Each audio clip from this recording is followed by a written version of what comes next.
Hey everybody, Matt Woxler here at Wheels Through Time Museum. It's Wednesday, kind of the calm before the storm here at WTT. Tomorrow, April 1st, it's our opening day for the 2021 season. It's been a busy winter here at the museum, enhancing new exhibits, rebuilding new old machines for display right here inside the museum. Even had the opportunity to chase down a few rare pieces of history to add to the museum collection.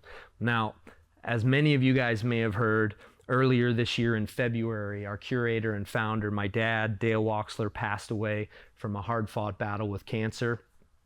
He spent literally the better part of his life building, enhancing, curating, and developing the collection right here at Wheels Through Time. Over 350 all-American built machines. And of course, as many of you guys know, everything fires up and goes. Now, this will be our first season without Dale here at the museum, but we're proud to let you know we're going to carry the torch forward with the very same drive, passion, and vision that my dad used to build this place from the ground up. For those of you guys hearing about Wheels Through Time for the very first time, the museum encompasses 38,000 square feet and is considered by many to be the best collection of American motorcycles and associated memorabilia anywhere in the world.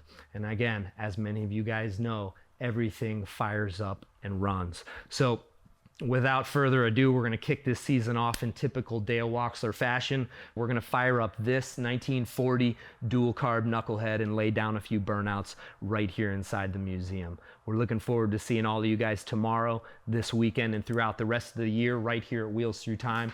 Make sure you ask about the Hemi Head Crocker, learn about the world's rarest motorcycle, and see exactly what makes us the museum that runs.